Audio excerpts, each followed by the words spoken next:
Oke, sekarang setelah proses source power ini berhasil dilakukan, selanjutnya dia akan memasuki ke proses power up. Oke, apa itu proses power up?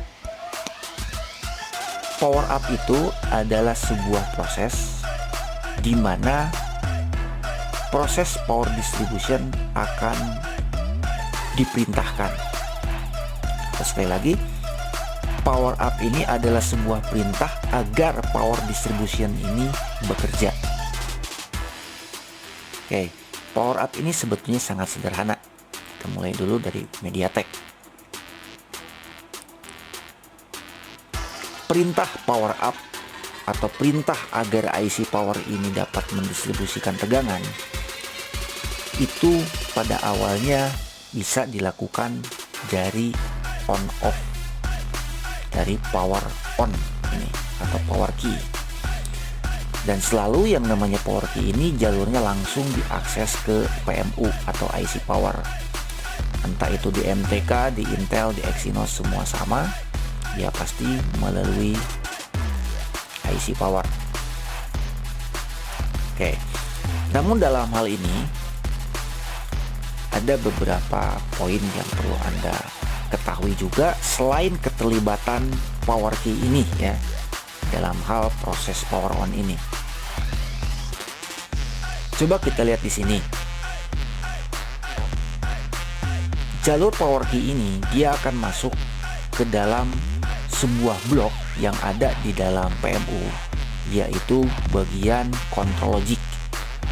Nah, bagian control logic inilah yang mengontrol, yang nge-manage dalam hal pola kerja dari buck regulator dan LDO regulator. Ini buck dan LDO regulator ini adalah tugasnya untuk mendistribusikan tegangannya. Nah, sekarang berarti kuncinya dapat wake up-nya atau dapat aktifnya PMU ini. Kuncinya sebetulnya tergantung dari control logic ini atau power up down ini sudah dapat bekerja atau tidak. Nah, apa saja sih syarat-syaratnya agar ini dapat bekerja? Oke, syarat pertama tadi sudah saya jelaskan di awal, yaitu tentang source power. Setelah source powernya masuk, kemudian untuk perintah pertama ini sebetulnya bisa dari dua opsi. Pertama, opsinya bisa melalui dari on off. Opsi yang kedua bisa dari SOC-nya ini sendiri yang memberikan perintah ke dalam control logic ini untuk dia melakukan power up. Oke, di sini ada beberapa tegangan perintah. Ada watchdog, ada SR clock enable, ada entropy panic, dan ada reset B. Nah, dalam hal ini untuk proses power up pertama kali, control logic ini cukup dengan perintah watchdog dan perintah entropy panic. Gitu. Dari dua ini pun sudah langsung aktif. Jadi tidak selalu melulu dari ketika kita menekan tombol on. Buktinya saja ketika handphone ini dalam kondisi mati, kita colok USB ketika data masuk, secara otomatis PMU ini juga akan aktif.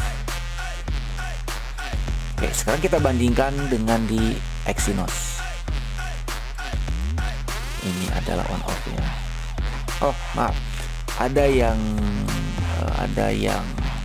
kurang pembahasan tadi ya. Syarat berikutnya ya, setelah source power kemudian dari power key, berikutnya adalah dari clock. Karena bagian control logic atau bagian power up down ini di dalamnya ini sistem kerjanya adalah digital, dan yang namanya sistem digital itu hanya dapat bekerja apabila dia mendapatkan sokongan dari clock gitu.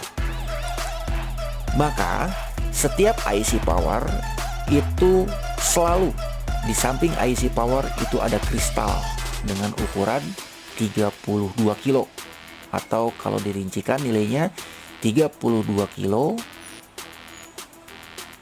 32.768 Hz. Nah, kristal ini sangat penting ya digunakan ketika proses power up tersebut dapat berlangsung. Oke, sekarang kita bandingkan di Exynos. Ini di Exynos, di sini ada on off ya. Dan ini kristalnya. Begitu. Sekarang kita lihat di Intel. Di Intel pun sama. Di sini ada power on off-nya dan di sini ada clock-nya. Oke. Dalam permasalahan power up ini, ketika bagian ini bermasalah, gejalanya sebagai berikut. Pertama, ketika bagian power key-nya ini yang bermasalah, tentu Anda sudah tahu ya bagaimana apa indikasinya, yaitu ketika colok USB handphonenya bisa ngecas, tetapi ketika ditekan on yang ngomong hidup begitu. Jelas itu adalah power key yang bermasalah. Tetapi ketika yang bermasalah itu adalah bagian kristalnya, ini akan mengakibatkan handphone ini sulit untuk dihidupkan. Sulit pengertiannya berarti handphone ini kadang bisa dihidupkan, kadang tidak begitu. Nah, ini berarti ya yang disebut dengan komponen si kadang ini. Kadang bisa dihidupkan, kadang sulit. Bisa dari sini permasalahannya.